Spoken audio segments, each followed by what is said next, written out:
All right, hello my loves. Hopefully the connection's okay because I've been having some issues with my phone, but I am here to talk about Saturn Return as promised. I'm just going to pin a comment. Give me a moment. Okay, so this is juicy, and part of the reason that I sat on posting this for a little while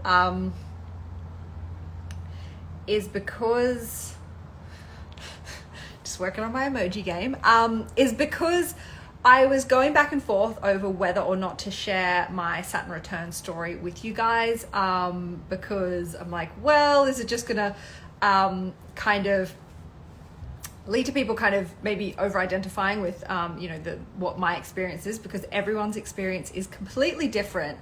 But I have decided that I am going to share it with you, and the point of it is to just illustrate that all of these experiences that we have and all of the challenges that we have are beautiful. They're all part of our journey, they're all part of our story, and they ultimately lead to the most beautiful things in our lives.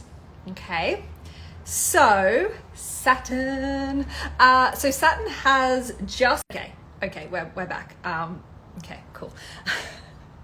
I was like, don't end this video, please. I've just done an amazing intro.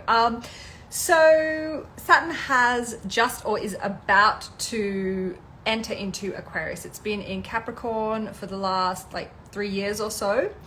So it is changing sign. This also means that it is going to be affecting where Aquarius is in your birth chart. So for me, Aquarius is in the first house. And I mean, I feel the energy anyway. I'm feeling like I'm gearing up to being more disciplined and more structured in the way that I work, the things that I do, what I'm putting out there, kind of just being a little bit more disciplined and a little bit more efficient. That is deaths on the cards for me. But it can be in relation to any of your houses. So Saturn is the daddy, not in a good way. It's basically like kind of the taskmaster, like the disciplinarian. It is going to dish out lessons like no tomorrow, and it's going to make sure you learn them, okay? Because if you don't, then it's just going to keep dishing them out until you do. It's all about discipline, it's all about structure, it's all about boundaries. And because your Saturn return, so this is kind of, the Saturn return applies for people born between 1991 and 1994. I've got notes here. But there might be some people that are outside of that. So if you check where it is in your chart. But basically, it can be really hard on you when you're young. But it tends to start to relax and ease up as we grow, as we mature, as we start to learn lessons. So if you're like 26 to 29, when I think about when I was that age, your 20s are about making mistakes and having fun and kind of finding yourself. And it kind of like wheels back into your chart. So when I say return, it's because it has returned to where it was when you were born. Okay, so you've had this kind of 26 to 29 years of Saturn lessons going through all of the houses in your chart. Now it's like, yo, I'm back. I'm back to give you another 30 years worth of lessons in each area of your chart. And so it's really hot in here. I'm like, do I need to take off my top? No, we don't want that. And so at this point in time, when you're like late 20s, you're an adult for sure. And some of us are more mature than others. Some people, by the time we're that age, like we have families and responsibilities and all of that stuff. Some people not so much, still not me. But it's kind of a time where you've had all of these years outside of school and like working or whatever to kind of be an adult and develop your life and your style and the relationships that you want to have. And then it's kind of like, okay, so let's review that. Let's review what's going on, what you've made of yourself, and how your life looks. And it is also in relation to the lessons that are in your birth chart. So the lessons that you need to learn. And for me, Saturn is in my 11th house, which is, yeah, that's right. I was like, hang on. I have brain farts sometimes and I say the most ridiculous things. And it's also conjunct with my Venus. So a lot of my lessons are about relationships and relating to others. It's also about, it's my 11th house in Sagittarius. It's about experiences. I kind of have a lot of experiences through my relationships. My approach to relationships is like, like, let's see what happens. For better or for worse. I'm like, you've got 10 kids? Sure, let's see how this works out. You live overseas? Great, sign me up. So I'm quite like non-conventional in that way, but that's kind of a lot of the lessons that are coming through for me, and possibly to mature through that so that, I can learn to be like, this ain't the one, and just kind of cut things off from the get-go. So, my Saturn return. Okay, let's set the scene here. I'm 26. Okay, so just let's back it up a little bit. I was born in Brisbane. I lived there until I moved to London when I was 26 or 27. The dates get hazy when you're old. 26 or 27, packed up my life, moved to London. And before that, I went to university. I have 2 degrees. I was at university for like 8 years. I was an employment law consultant. So I was doing this like very corporate, very heavy work. So I'd basically be reading case law all day to answer my clients' questions and pumping out advice to them so that they could, manage their employees or whatever. And, that's like the definition of success. I was making lots of money. I was, doing the thing that you're supposed to do. But I was unfulfilled. I felt called to something more. And even though I did love my job, I was very passionate about it. I still am. I'm still a massive nerd about it. But I think I just got burnt out from the client side of things because I am a hard worker, and if you give me a target, I'll absolutely smash it. So I just worked too much. And then so I went to London, was like, whatever, I'm leaving it all behind. I'll pull beers in a pub. I don't care. I very quickly realized that pulling beers in a pub was probably not really going to afford me the kind of lifestyle that I was used to or that I wanted. And that was part of the experience that I wanted moving to London. I was like, I want to go somewhere. I don't know anyone. I need to find a place. I need to find a job. Like, I need to like know what it's like to like not have money and to like, be just having these different experiences that were like so far out of my comfort zone. But being 26, 27, I wasn't quite, I guess, up for living, like where I have to share a bedroom with someone else. And I always wanted to live in central London. So I very quickly realized pulling beers in a pub wasn't going to work for me. So I went back into the office environment as a PA. I did kind of try and get work in my field, but because the laws are different, blah, blah, blah, it was just hard to get a foot in the door. So I ended up being a PA, which was great because I made more money than I would have made if I was in my industry. And, it's the kind of job that you can kind of leave at 5 p.m. So that was kind of like the mindset that I was at, this kind of fixed on sort of financial things. I am a Capricorn, so this kind of like very like work, career, like what's happening, what am I doing, how am I going to work, how am I going to make my money, like all of that stuff. So I was in London as a PA, And so around about the time that my Saturn return came, I was in a relationship. It was pretty toxic, even by that stage. And I was living with two friends in a flat in London. And basically what unfolded, because I looked at the dates at this point. I mean, I was into astrology, but not as much in terms of the transits and stuff. So I looked at the dates and I was like, that is like hilarious, because I went to Bali with my family kind of over Christmas, came back to London, and there had been this massive like blow up with my housemates, basically, where one of them, so these girls are supposed to be my friends, one of them was complaining about the amount of rent that she was paying, even though like we'd all agreed to it, and we basically all like set the rent, like it was all like out in the open. Anyway, she just decided that she didn't like it and was kind of taking it out on me, because I had like the bigger room. I was like, we can just swap rooms, that's cool. Anyway, she didn't want that. She just wanted me to increase the amount of rent that I was paying so she'd pay less. And I was like, no, like London is a difficult city. Like no matter how much money you make, it is very hard to save money, and you never kind of seem to have enough because you just like hemorrhage it like the second you go out the door. So that never really got resolved.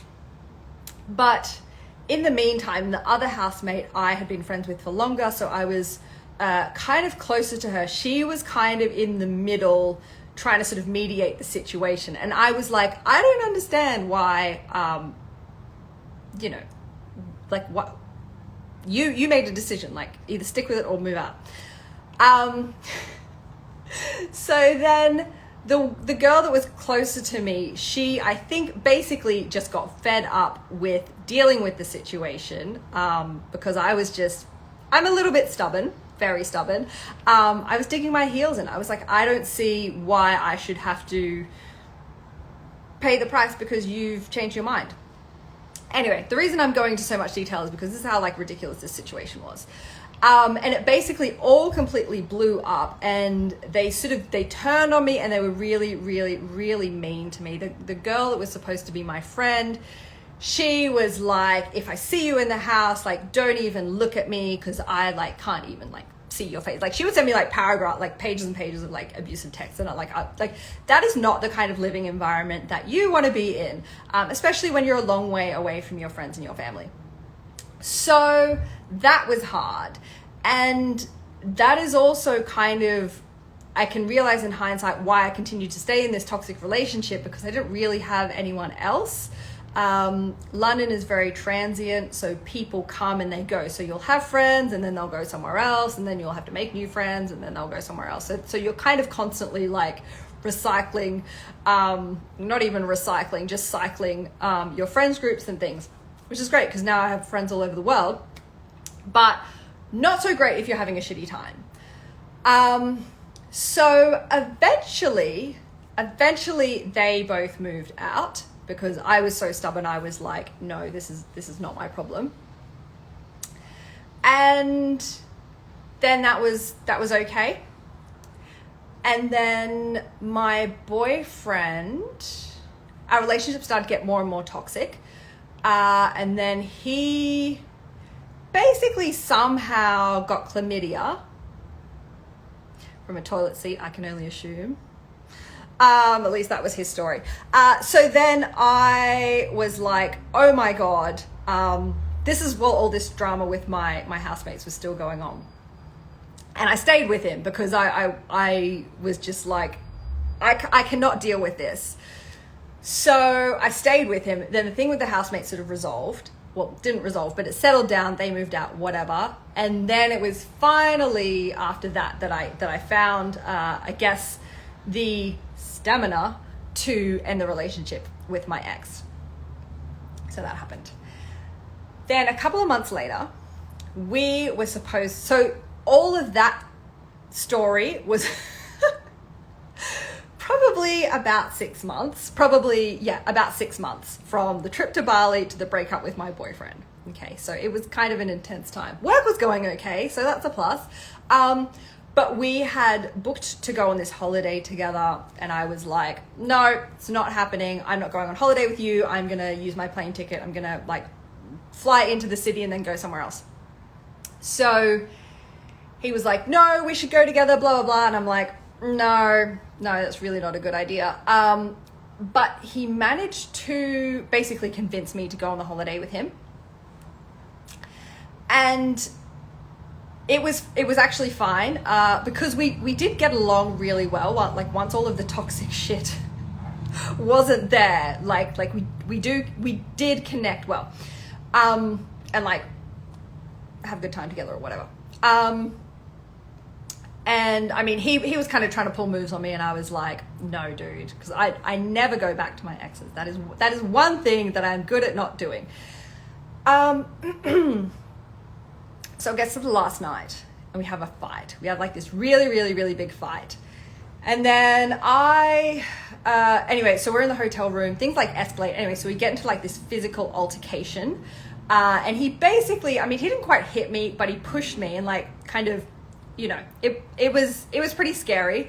And leading up to the trip, my mom was like, are you sure like that he's not going to like turn into, you know, whatever, like he's not going to bury you in a river or something? I'm like, I always thought that I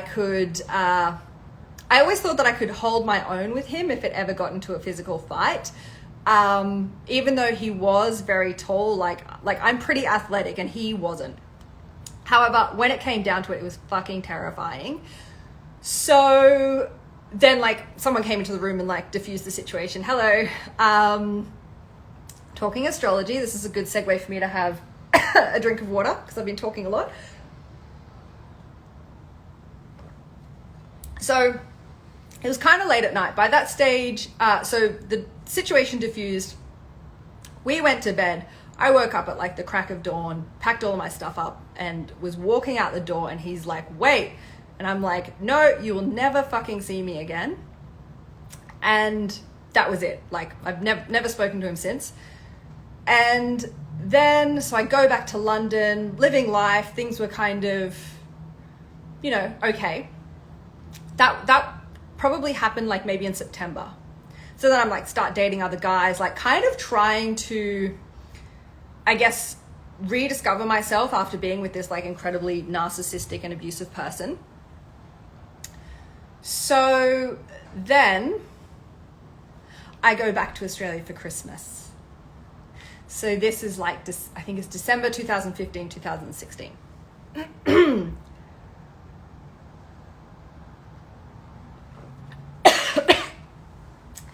While I'm there, I meet a guy.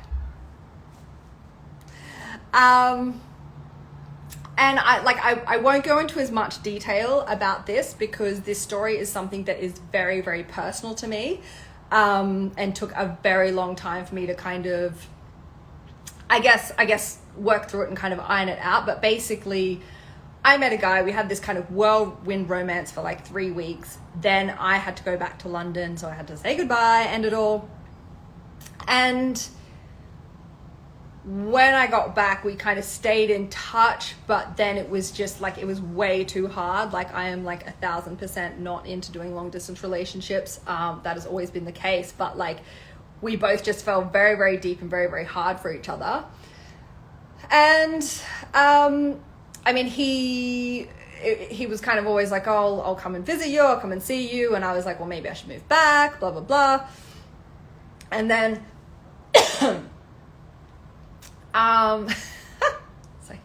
my throat chakra is on fire because I'm speaking truth bombs.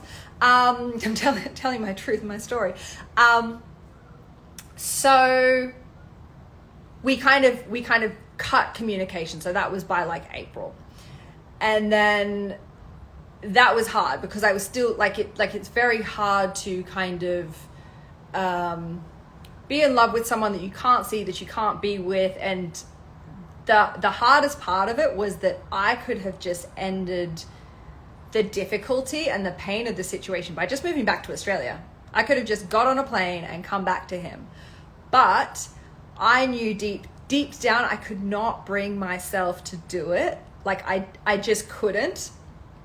So I think he resented me for not being able to to do that, because I kept kind of being like, oh yeah, like in a couple more months, like blah, blah, blah. I mean, I ended up staying for like another 4 years. And then like it was me, like I basically kind of broke my heart. I broke his heart because I couldn't bring myself to come back. So we stopped talking, but obviously it was still in my mind and on my heart. Like I was devastated. And also at that stage, because I wasn't moving back, I didn't really have a plan of when I might be able to see him again, to kind of talk to him and kind of sort things out. So I just kind of tried to get on with my life, but I was so devastated. Like I have never been more sad in my entire life. And if you look at my life on paper, like you'd be like, wow, she's been through like way more hectic shit than that. But different things affect you differently, you know? So that was very, very heavy. But that relationship and that time, and I guess that sadness, that really, really opened my heart up. And that was kind of the start of my spiritual awakening. Because there's a quote that is one of my favorites by a guy. I don't have his book here. It's, I can't remember his name. It's something complicated. I'm like, okay. I'm freestyling, all right? I don't know this guy's name. But anyway, it says, God breaks the heart open again and again until it stays open. So it just like completely obliterated me. And then I was like, wow. And so now my heart's really open and I'm just like, let all the love in. And also with that, when you have been like really, really, really hurt or hurting like that, you can kind of just go into things very, very open, because it's like, well, you can try and hurt me, but, you know, I've seen it all. So bring it on. Like I know that I can survive that. So the months were rolling on by in London. Then I had Christmas there. I was still like super, super devastated.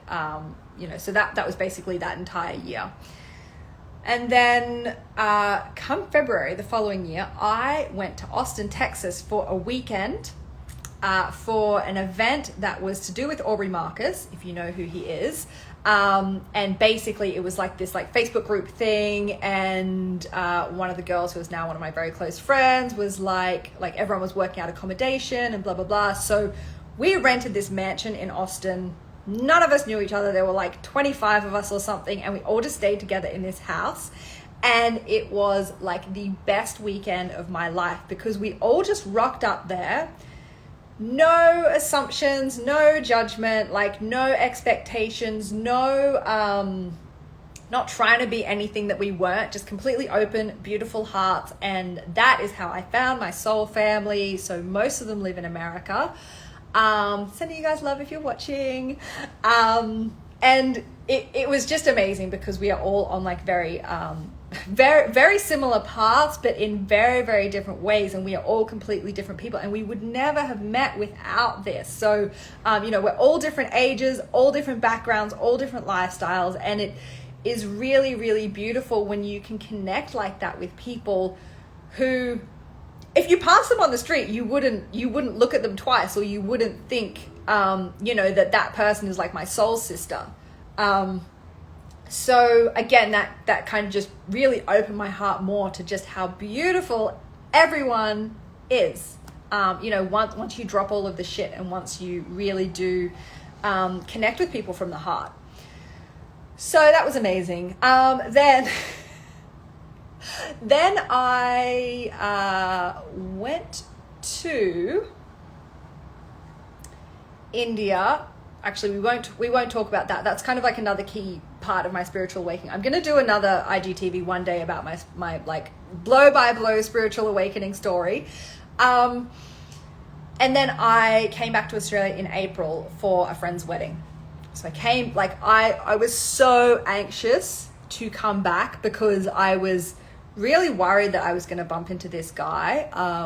Brisbane's not a big place, so you kind of can't swing a cat without running into someone you know. So I was really anxious about running into him, and then I was like, should I contact him to try and see him, blah, blah, blah, blah, blah. Anyway, I was like sick about it, like for like months leading up to it, and then like getting on the plane and everything, like it was crazy. Then I touched down, and I think I must have messaged him, and he was being a little bit evasive, but he can be like that. And then I eventually saw him, and I went to his house. He just moved house or something. Went to his house, stayed over, nothing happened. We kind of caught up, but it was also like very weird because there had been so much time and so much between us that it was a weird situation. It was always going to be a weird situation, whether or not like we kind of stayed in contact and stayed together or whatever. It was always going to be weird, but that made it a little bit hard to read the situation. So I kind of said to him, which is funny because in my head, I was like, I want to tell him that I want to be with him if he wants to be with me, and I'll come back and blah, blah, blah. So I'd kind of planned that I was going to say that to him in my head. Then I think we're lying there in bed, maybe in the morning or maybe in the evening. And I was like, well, now's the time to tell him what you've got to say, what you've wanted to say to him for like 16 months. It didn't feel right in my heart, but I said it anyway because I would like, sometimes you're at that crossroads where you're just like, boom, like you got to like push yourself off the edge. I was like, fuck it, I'm here. I'm going to say it. So I said it. And then I think he was kind of like, well, let's just kind of like we left it as kind of like, let's keep hanging out while you're here, and then like, we'll see. So that was that. And then he was like, oh, let me know what you're doing on the weekend or something. So we parted ways. I texted him to tell him what I was doing on the weekend. And I never heard back from him. He completely ghosted me, which by that stage, I wasn't even really that upset about it because I had like spent all of my emotions and all of my like fucks to give about it while we were apart.